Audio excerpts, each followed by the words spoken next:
on this. Do we start it over? Do we or do we redo it? I try to go with the raccoon joke. I try to get it going. It's what I get. Realize I'm not nearly as funny as I thought I was. Anyway, we'll roll with it as is. We are in the Chihuahua draft, ladies and gentlemen. Pick 6.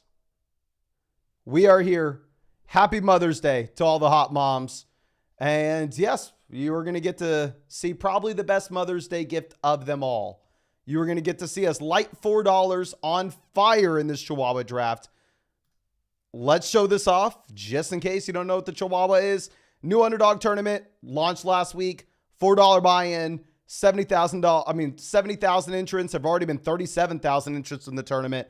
$250,000 prize pool, $30,000 for first place, which I don't really care about any of the other places because we are winning first in this, ladies and gentlemen. And sorry, I already ruined the raccoon joke. The girlfriend got that little raccoon mask for some film that she's making. She makes like short films and stuff. And I thought it'd be funny if we wore it to open up a live stream. Messed up the live streaming. Dear God, now I'm trying my absolute best to recover here. But now I'm just thinking how I don't have any water. We were running late. I don't need, how am I supposed to recover and actually have a decent fantasy football draft? That's going to be the main question. Justin Jefferson goes off the board at 4. So I've been seeing a little more often Jefferson go before Chase. We're going to take Amon-Ra St. Brown. When we initially put out our rankings, we put Amon-Ra St. Brown ahead of Bijan and Breece Hall, which I thought would be like a little bit contrarian. I didn't think that everybody would be doing that, but it looks like it's kind of standard at this point to take Amon-Ra St. Brown there over them. So we'll go St. Brown at pick 6. Does give us the flexibility later on. But Isaac in here at 5. Sadly, no, Mason, we're not going to go with Waddle at 6. And let's go Terry in here at 2. Let's see.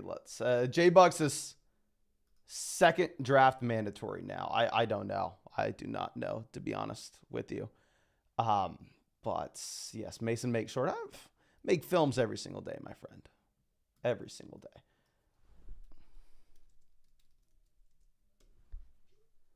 Okay, let's move this over. Michael says St. Brown's the top 3 receiver this year. I mean, if you look at what he did last year and if you look at really how this offense has changed, I mean, he should be top 3 in the NFL in terms of just raw target volume. Of course, he's going to be probably a little less efficient than the other wide receivers like Jefferson, Tyreek. I do think that they are a lot better than him. But I don't know. I mean, just the raw target volume that you have locked and loaded in Detroit should be a really good situation overall. And I don't know if we're going to be going with Neighbors at 19. I don't know. Let's see. And I thought we saw a funny message in here. Let's see.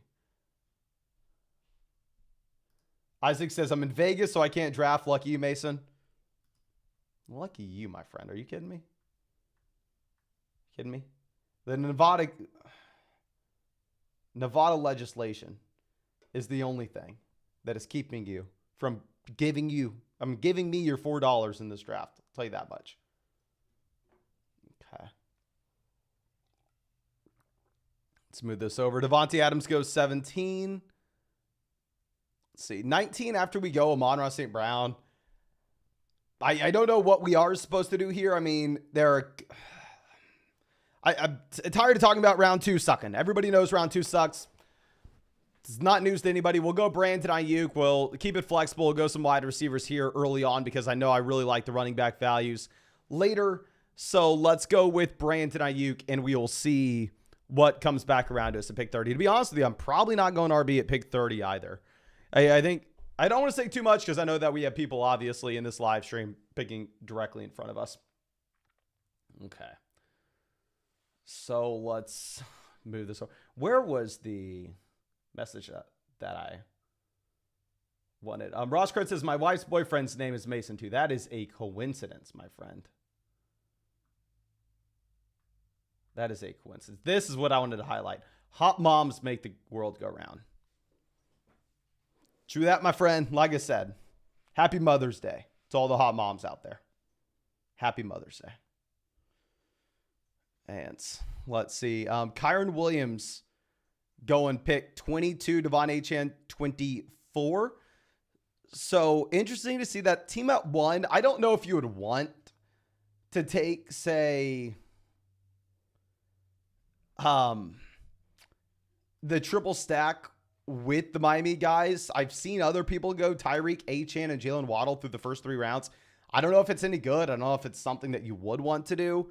It is worth pointing out that the team at 1 had that option to go Tyreek, Achane, Waddle, and they decide to go with DJ Moore instead. Malik Neighbors goes pick 29. So hell yes, we're going to get Sam Laporta. This is actually who we wanted to make it back to us. I really wanted Laporta over pretty much any of the wide receivers in that range, especially because we have a Amon-Ra St. Brown, so we can set ourselves up with a very simple Jared Goff double stack later on. Really, the only team we have to be worried about possibly stealing Jared Goff from us is going to be that team at 12 that takes Jahmyr Gibbs. I think Pizon was, if we are saying that correctly, was in a draft with us last night as well. The team at pick 9 was in a draft with us last night, or in drafts with us often. And then, like we said, we know the team at 5 is in here. And the day was pretty good today, not going to lie. We had a lot going on. I know that we were a little late to this. Usually, we're supposed to be live at 9 p.m. every single day, 9 p.m. Eastern, that is.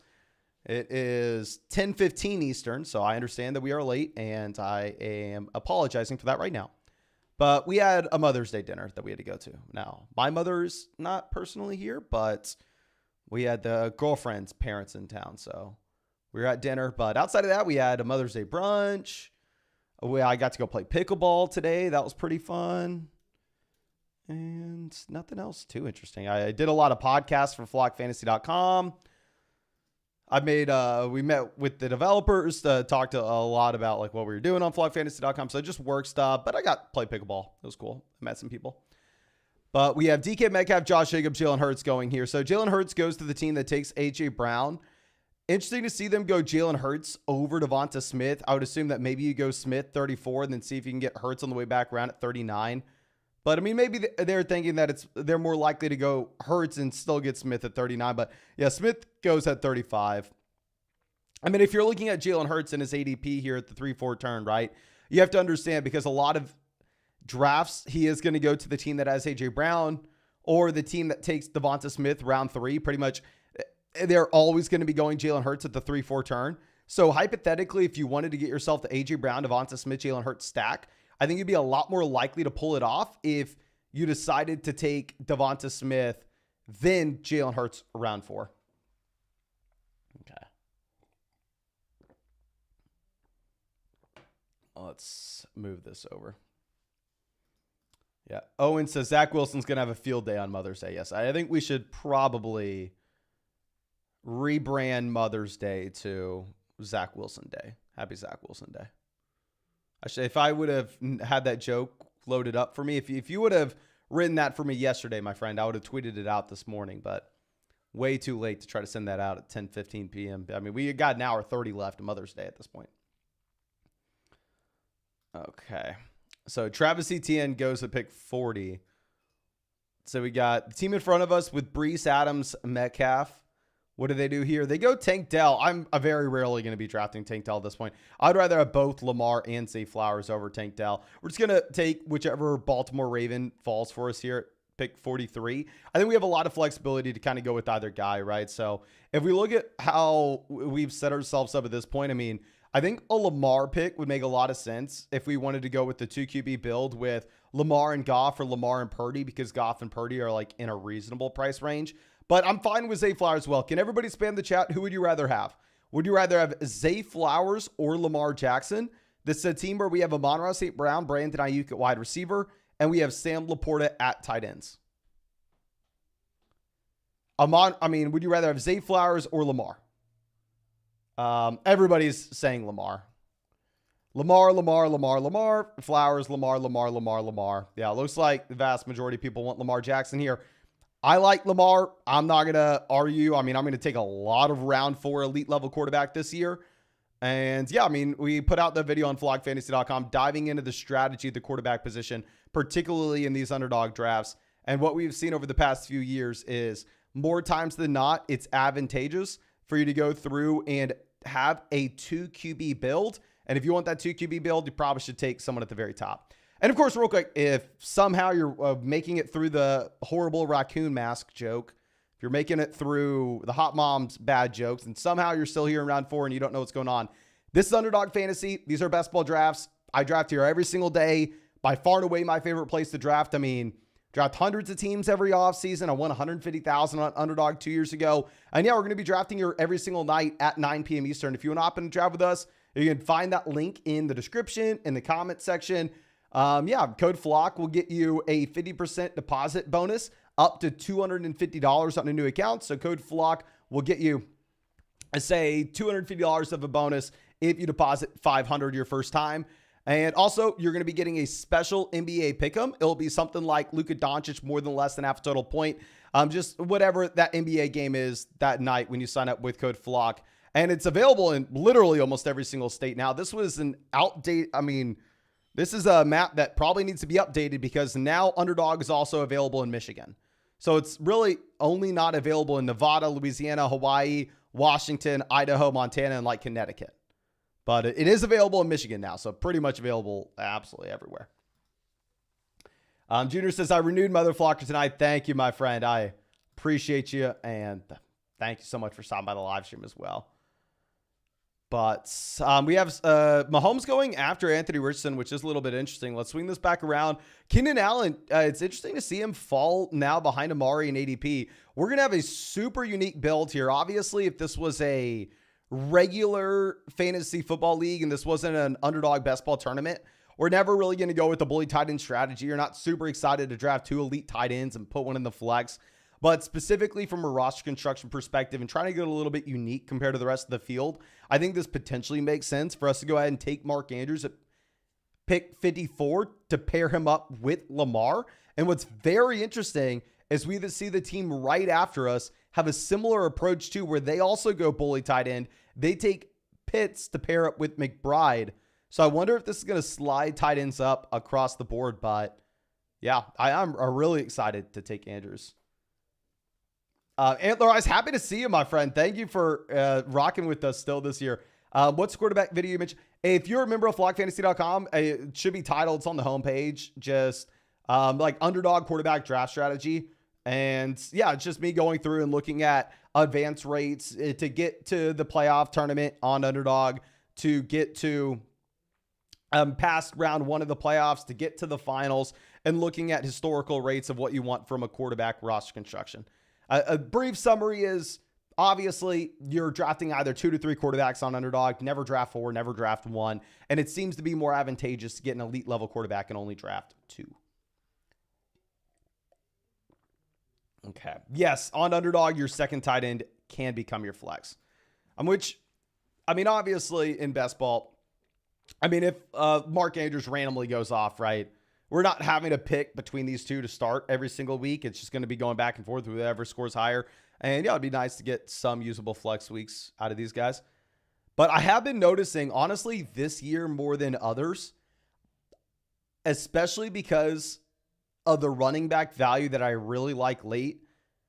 I've been finding that right now I am really liking 0 RB builds. I'm never going into a draft saying, oh my gosh, you have to go 0 RB, or you have to go hero RB, or you have to go double anchor RB, or you have to do blah, blah, blah. You never have to go into a draft with a specific plan, but I am just trying to stay as flexible as I can in the early rounds. And what I've been finding, at least with my own drafts over the past 2 or so weeks, is I've been really liking a lot of these builds where we don't take a running back through the first 5 rounds. There are specific instances, right, where if I'm at the end of round 1, the beginning of round 2, I am really taking Saquon Barkley, Jonathan Taylor over the Harrison, London, Adams range. If I'm here at pick 7 and 8, I'm definitely going to take Bijan Breece over Puka, AJ Brown. So I'm still staying flexible. It's not like I'm sitting here and taking Marvin Harrison Jr. over Jonathan Taylor because I'm saying, oh, you need to go 0 RB. But with a lot of these picks, I guess here at pick 6, this is how I'm liking the board most. And if we're looking at other quarterbacks that we're going to take now, if we take Purdy or if we take Goff, we only needed to take 2 quarterbacks, 2 tight ends in this draft, and we can get ourselves 6 running backs, not taking a running back through the first 5 rounds. So I'm going to let you know right now, here's the plan. We'd go Kenneth Walker, Kamara, Jordan Addison. These would be the 3 guys that I am personally looking at for my build in particular.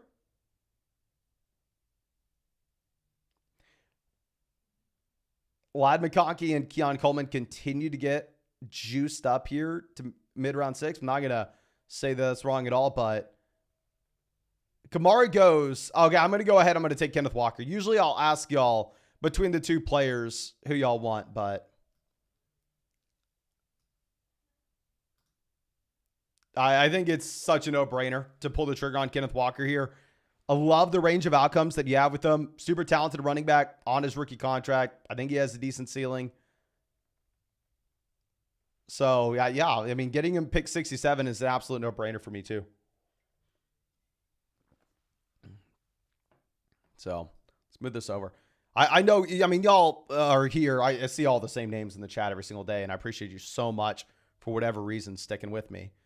But you already know this. I'm the first person to say over and over and over again that I'm an idiot, that you probably shouldn't listen to me, that I get things wrong all the time, and I'm going to draft a ton of bad teams this offseason. And I'm very confident I can say that right now.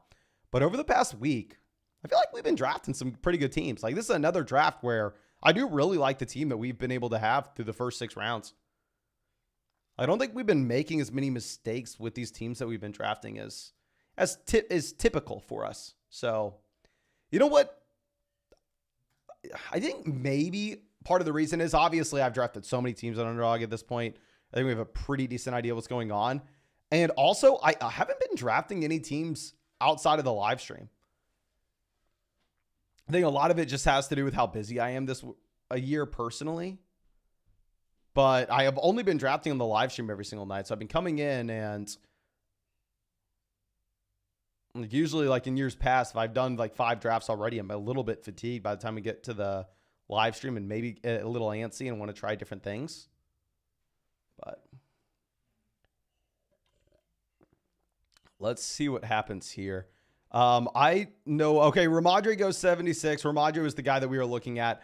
I'll take Ladd McConkey. I'm not going to sit here and act like, oh my gosh, Ladd's the absolute no-brainer selection here. I think you make an argument for a running back. We're probably going to end up going RB on the way back around. I would actually rather have Kyler over Ladd in a vacuum. So most teams here, I'm going to take Kyler over Ladd. The thing is, we want to set ourselves up with the ability to take Goff later on. Ladd does fall 8 picks past ADP. We only have 2 wide receivers through the first 6 rounds. So it makes sense for us to pull the trigger on another wide receiver.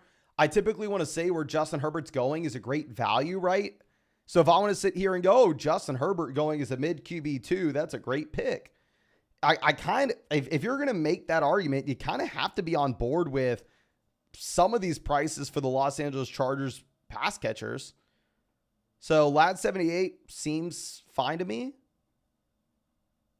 I'm not a super big Ladd guy from a prospect perspective. I think he was maybe a little bit hyped up by the film grinders. Like, his production profile is not great, but he gets good NFL draft capital. He goes to a depth chart that has nobody, and you have some of the best quarterback play in the entire NFL. Isaac asking why Ladd fell so far. I don't know if Zay Jones has anything to do with it. I would say, like, if you look at how Zay Jones plays the wide receiver position, in my mind, he does not impact Ladd in the slightest. I think possibly instead you're looking at him impacting Joshua Palmer. I'm sorry, I'm an idiot. DJ Chark, I apologize. DJ Chark going to Los Angeles. Not Zay Jones going to Arizona. Clearly that has nothing to do with it. But if Chark is coming in, DJ Chark is more so that deep threat wide receiver that I think kind of fills in for Quentin Johnston if Johnson can't do anything this next year, which is a possibility, or he maybe takes a little bit from Joshua Palmer. But Ladd's going to be operating a lot closer to the line of scrimmage. I think they're almost playing 2 completely different positions. Okay, so let's move this over. This team has also gone 0 RB with the bully tight end strategy. They go with the full-blown Chiefs onslaught. They have Xavier Worthy, Rashee Rice, Travis Kelce. They take their first running back here in Zamir White. So I think running backs for sure in play for us. Also, JSN's in play. If JSN makes it to us at 91, I mean, if I was the team in front of us, which obviously I'm not, but if I'm them, I'm probably taking Jackson Smith and Jigba. And then I only have Mike Evans at wide receiver. But if they don't take JSN, I probably will. And I'm going to be super boring. I think we're just looking at the two guys at the top of ADP here. I think we're going to go JSN, Jonathan Brooks. Sometimes I'll get suckered into taking one of these other veteran RBs, but I think Jonathan Brooks does have the upside in the second half of the season. This team goes James Conner, so we're going to take Jackson Smith and Jigba here as our wide receiver 4. I think we are making that consolidated bet on the Seahawks offense where we already have Kenneth Walker. We're getting maybe a unique combo where JSN falls 11 picks past ADP, and you're not going to see that happen too often. And yeah, while JSN definitely has a low floor, and I will be the first person to say he did not have a good rookie year. I know everybody wants to just blame it and say, oh, it's only because Lockett and Metcalf are there. Only because he got hurt. We can blame it on a million different things. The fact of the matter is he did not have a good rookie season. If you look at his rookie year and try to project it out for what it historically means, it means that JSN's more likely than not on a good path and probably not going to be great in the NFL. But who knows? Maybe it is just because Lockett and Metcalf and the offensive coordinator and the injury that he had for the season. I liked him as a prospect. I think he has a low floor, high ceiling, or I don't say high ceiling. I think he'd be a top 24 wide receiver. Let's take that 91. Okay. Balls Life says, hit the like for a second draft, fellas. I may or may not. I'm going to have to whisper this because the girlfriend's in the room next door. I may or may not have told the girlfriend to wait for me to walk the dog. I may or may not have told her I'd be done by 9:45. So if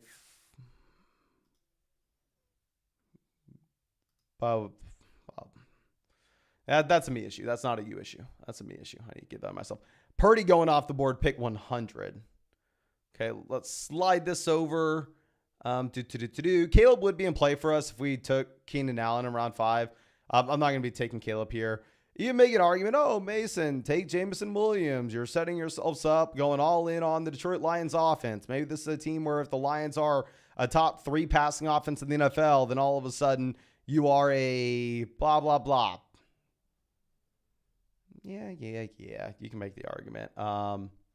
Do I like Jameson Williams here? No. Do I feel like I've gotten suckered into taking Jameson Williams in way too many of these drafts? Yes. Because every single time I'm in this round, you go, I don't like Jameson Williams, but for reasons X, Y, and Z, I feel like we may have to take him. And that's where I'm at now. I don't like Jameson Williams, but for the 50th draft in a row, I guess I'm going to have to take him here for God knows what reason. We have St. Brown. We have Sam Laporta. Clearly, this is a team where we are setting up the Jared Goff stack. If you look at the context of this board, though, the Jahmyr Gibbs team's here at 12. So this would be the one team that we need to worry about potentially taking Goff from us. So they're not taking Goff at 108, 109. I'm not really worried about that. Goff has an ADP of like 130, right? When is Goff's ADP? Goff, ADP 121. Never mind. But still, ADP of 121. I'm not really worried about him going at 108, 109. So the question is, he has an ADP of 121, which is at like the 10-11 turn. Do we just lock him up and take him at pick 115? Because we can look at the context of the board right now. None of these teams that are going to be selecting after us with our next pick, none of them have any Detroit Lions. Every single one of them already has a quarterback. And one of them has 2 QBs. So the team at 2 that has Richardson and Daniels, 0% chance they can take Goff. The Burrow team, the Purdy team, the Mahomes team, the Stroud team, they could take him if they were in love with him. But the issue is he's a pocket passing option that doesn't have rushing upside, and you don't have any of his pass catchers. So, long story short, if we want to roll the dice, if we're feeling frisky, if we're feeling risky, if we're feeling sticky Ricky, I don't know why I said that, but we pass on Goff at 115. We see if we can get Goff at 126. Now, if we're smart, and we just do what we probably need to do, we'll probably just take Jared Goff. So we'll see what happens here. I think that there are a handful of players that if they were to make it to me, I'd probably take them. If they were not to make it to me, then we just reach on Goff. Like if it's like, oh, do I take 80 Mitchell or am I taking Jared Goff? I'm just going to take Jared Goff. Okay. Yeah, everybody wanted us to take 115. We'll see. We'll see, ladies and gentlemen. Common Sense says, why take JSN over Zach Moss? I have an issue, and this is a legitimate issue. I'm not going to lie to you. This is something I need to get over. It made me miss out on what was a very good draft pick last year in Gus Edwards. I didn't draft Gus Edwards. And the reason is I personally have a very hard time taking these like boring old running backs that have never been like great over a large stretch. So like Gus Edwards, I'm looking at going, come on, man. I mean, he's on his second, third contract. What has he ever done? Am I really excited for you to take Gus Edwards? That was my thought process last year. I should have taken him. Scored a ton of touchdowns. What did he have last year? I'm not taking Gus Edwards here. 13 touchdowns.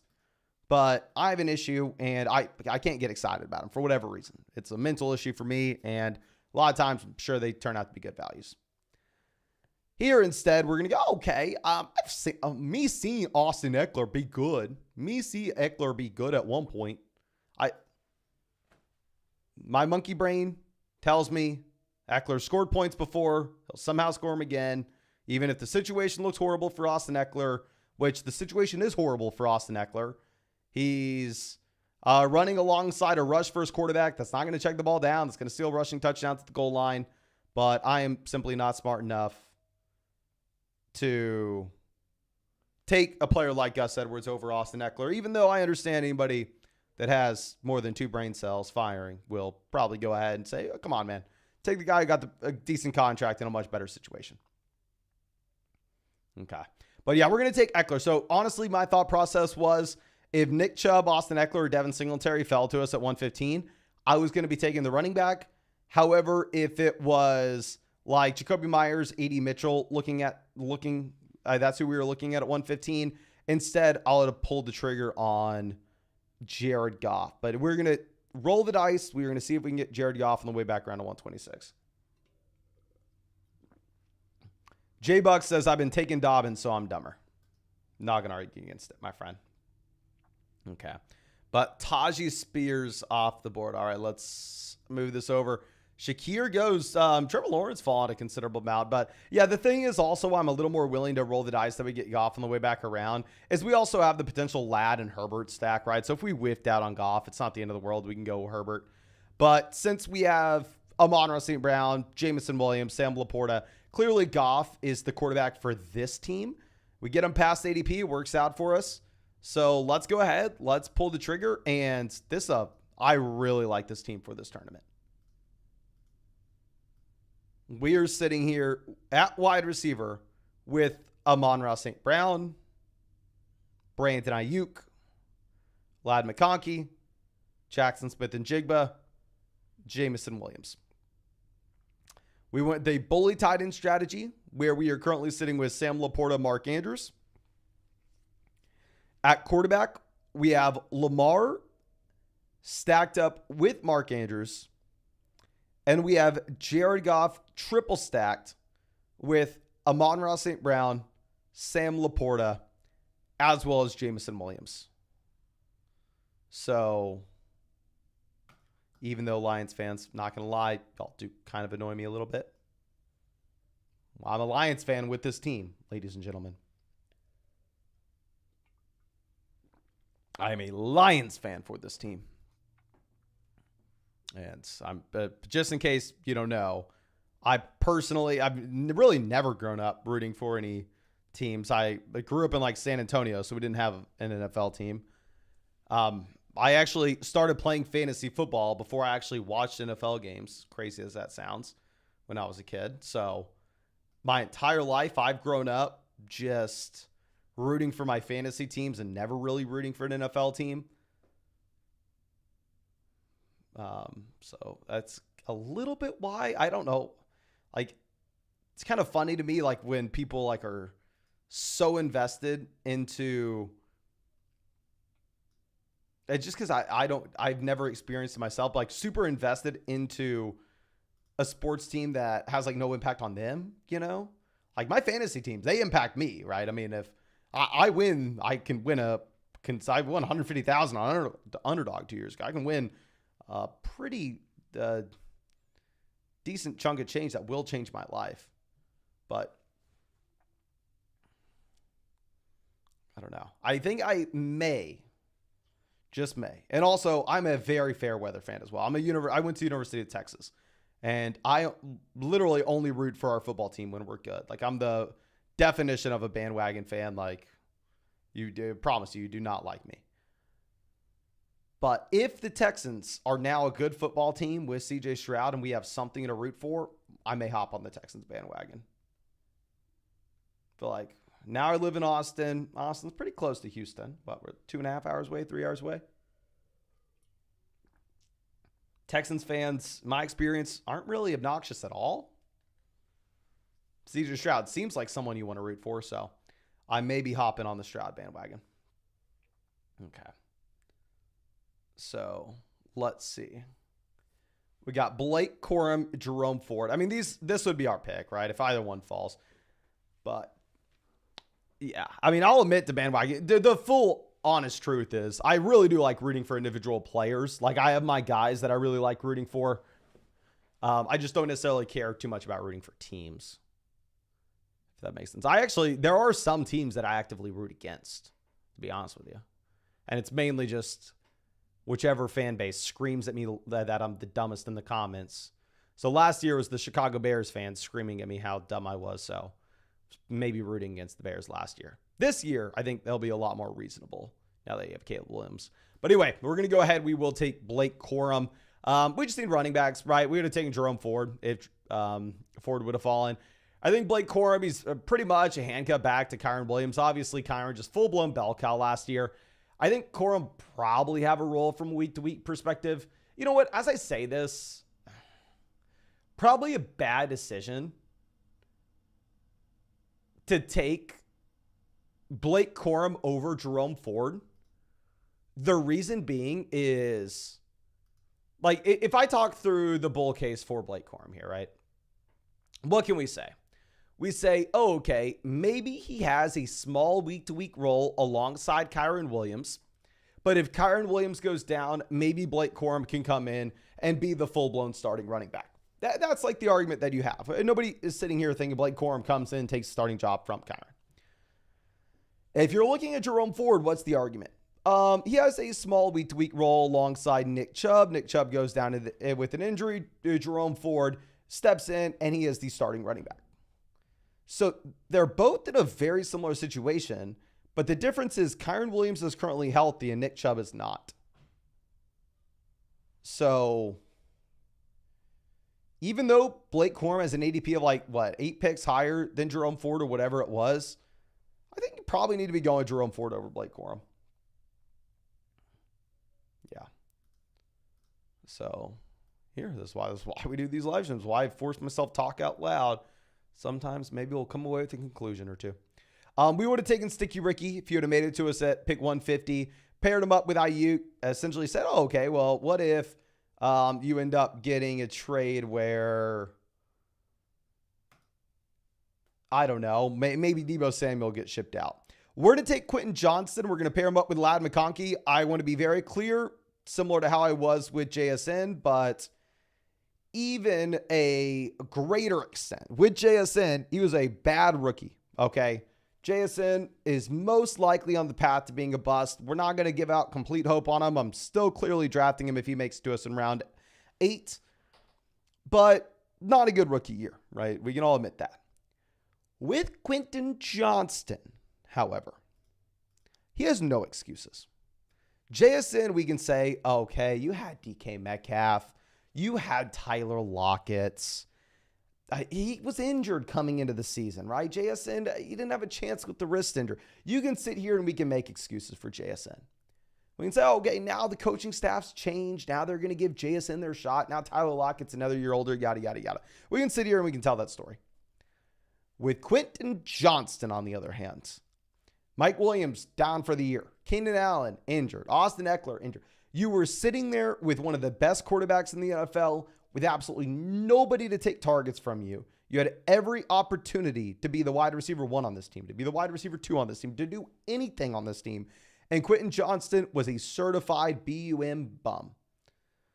So if you look at Quentin Johnston's range of outcomes, we made an in-depth video on the Dynasty channel at the very beginning of the offseason with this. The man is probably nothing. He's probably a bum, like we already said.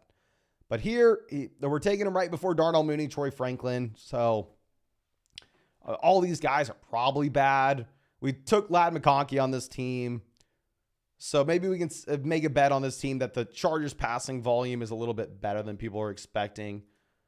And yeah, it is what it is. There were no running backs that I was super excited about there. And obviously we're just taking running backs and wide receivers from here on out. Brian says, if you were from Boston, you'd feel different, Mason. Yeah, if I grew up like in Boston and I grew up and like had a big NFL team to root for in my town, I'm sure I'd be a fan like that. If I grew up in Detroit, I'm sure I'd be a Lions fan. If I grew up in Dallas, I'm sure I'd be a Cowboys fan. But growing up in San Antonio, fantasy football getting to me before the NFL actually getting to me. It's hard for me to come out here and be a super big fan rooting for an individual team. Like I love the NFL probably more than, I don't want to say more than anybody watching this. I know we got some sickos out here. I really love the NFL, but I don't really love like rooting for a team and rooting for, I don't know. I'd rather root for the players. We're going to take Country Miller. I think Miller is very similar to the running backs that you were looking at the last round. I mean, if you're taking Miller here, the assumption is Jamal Williams is just a complete zero. He's sharing the backfield with Kamara. Kamara, older back. Maybe Kamara sees his rushing share go down a bit in this backfield instead. Is used more as like a prototypical receiving back. But yeah, I think he has a role from week to week perspective and upside for more if Kamara were to go down. And getting him at 163, fine price. Didn't really love him as a prospect. Alex says, biggest Spurs fan. I actually was a pretty big Spurs fan growing up. And yeah, that was like literally the only professional team that I was a fan of. Probably because my parents were Spurs fans as well. But my girlfriend actually, and like I said, I'm a bandwagon fan. I'm not, and I know this is like a hot take, I am not going to go out and actively root for like a very bad team.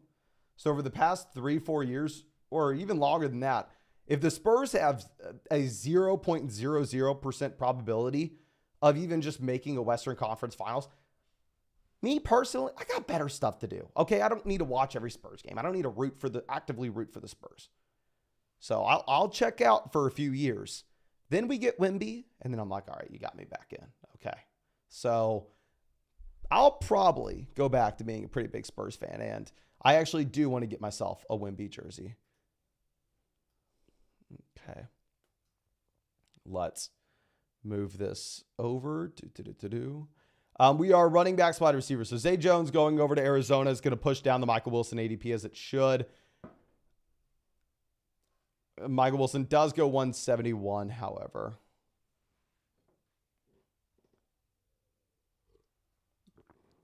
Okay.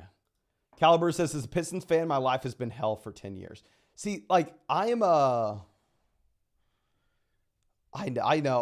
but it's like, I understand people hate guys like me, right?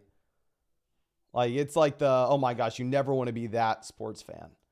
But I am the guy that's like, why would you like actively give money and support an organization that's putting up horrible results?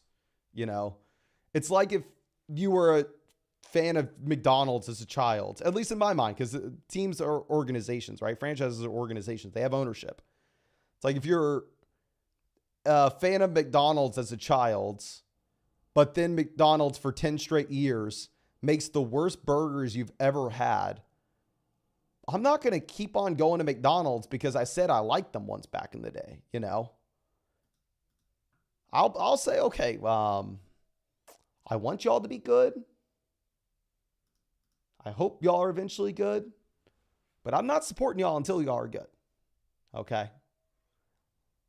I'll go a couple times with it being bad. I'm not going to abandon ship immediately. But if you're bad for 10, 15, like in my mind, I know this is, y'all are going to hate hearing this. I don't think there should be a single Jets fan in the world. Like, to be honest with you. With the way my brain operates, like, how do you still support something like that? You know what I mean?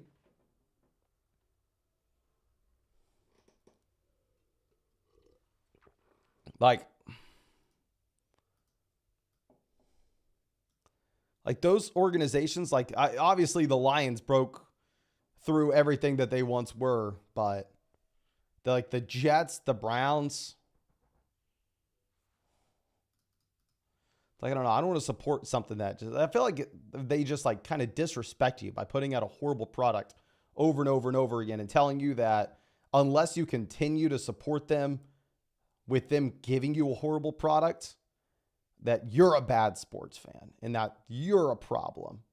No, it's like, okay, give me a good product and I'll be a good fan.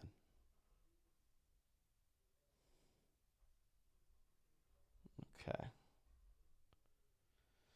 Now, Isaiah likely goes 185. Keaton Mitchell off the board. I had no interest in Javon Baker.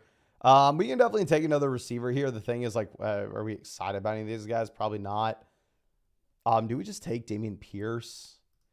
Dameon Pierce, this is my monkey brain talking. Me've seen Dameon Pierce score points. Me take Pierce. So, probably not recommend drafting Dameon Pierce. Man was certified bum last year and got outplayed by Devin Singletary. But we need a running back, thin depth chart. Mixon's an older back whose previous team just said, yeah, we're good. Yeah, we good. You can go. So it should be a good offense in Houston as well. So let's go ahead. Let's pull the trigger on Dameon Pierce. Let's see.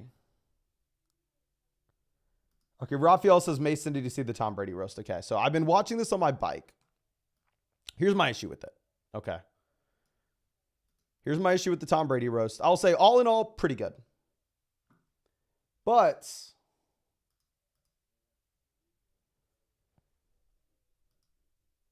why? Okay, this is weird.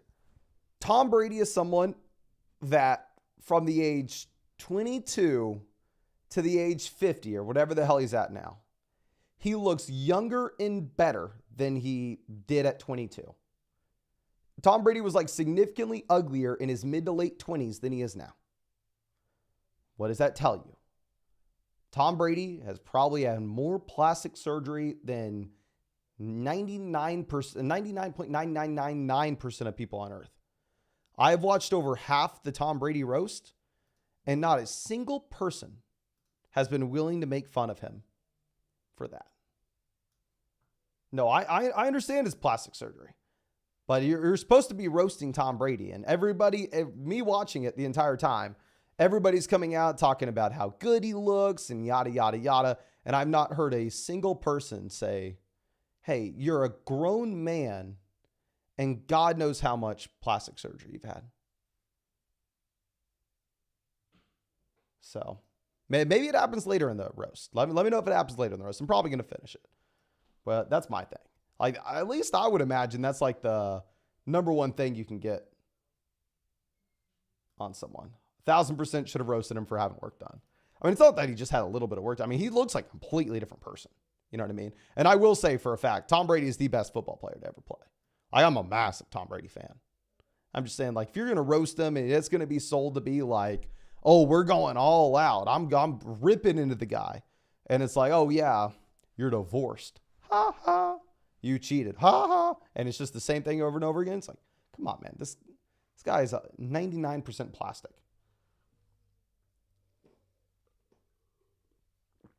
Okay. Dawson says, Foggy, ripping through some EA Sports college football when it drops. I don't really play any video games, but if I were to, it would be NCAA college football. And I would probably do it on a live stream. The issue is I just have absolutely zero time. So would be a little bit tough for me to do. But yeah, we're going to take Tez Walker here. I don't know if he's any good. It's probably not good, but we took Lamar and we need a wide receiver. Let's move this over. We have some quarterbacks falling. So let's recap our team. We have Lamar double stacked with Tez Walker, Mark Andrews. We have Goff triple stacked with St. Brown, Jameson, Laporta. Running back, we have Kenneth Walker, Austin Eckler, Blake Corum, Condre Miller, Antonio Gibson, Damian Pierce.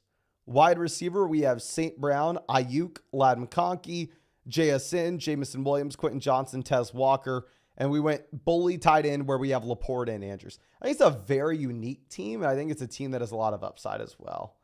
I think it's also a team where if we really wanted to, we could go with a 2-7-7-2 build, or we can go with 2-6-8-2.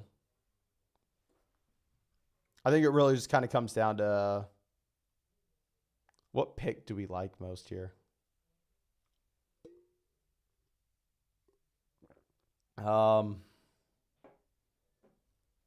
What wide receivers would be?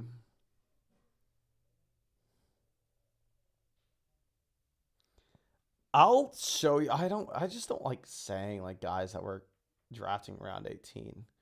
In a parallel world where somehow I was able to draft Puka and Kyron Williams, and I knew they were going to be the league winners last year. And instead I wasn't wasting draft picks on Wan'Dale Robinson and Josh Downs in round 18.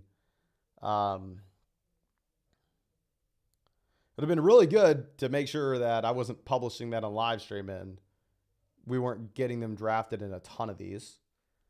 But let's be real with each other. Am I smart enough to find the next Puka? Am I smart enough to find the next Kyron Williams? Hell to no, I'm not. So instead, I will show y'all. And we will take Josh Reynolds. Just trying to find someone down here that's not getting drafted very often. Seen him command volume before. He's on a relatively empty depth chart. And we'll see if it works out. But yeah, really like the team. I probably will cut the live stream here, ladies and gentlemen. I'm very sorry. I promise you tomorrow night we will get a 2 draft live stream done. Since it's Mother's Day, however, took us an extra hour to get this actually live. Plus, we botched it given the horrible raccoon mask joke at the very beginning. Just in case you didn't see, we had this bad boy on and we were not talking. I mean, we were on mute on accident. But yeah, thank you again, ladies and gentlemen. Really appreciate you. As always, we're going to be drafting every single night. So if you want to get on one of these, links in the live chat, links in the description, links in the comment section. Code FLOCK will get you hooked up with a 100% deposit match. Plus our 2024 fantasy football. I'm sorry. We'll get you a 50% deposit bonus up to $250. Code FLOCK on Underdog. Plus you will get our 2024 fantasy football rankings. Plus you'll be getting a special NBA pick'em. Something like Luka Doncic more than less than half a total point, depending on the night you sign up with code FLOCK. And it's available in damn near every state. It's actually available in Michigan now as well. So, yeah, super excited about that. But thank you again, ladies and gentlemen. I really do appreciate all of y'all. Really hope you had a great Mother's Day, especially all the hot moms watching. And I will see you with the live stream tomorrow night.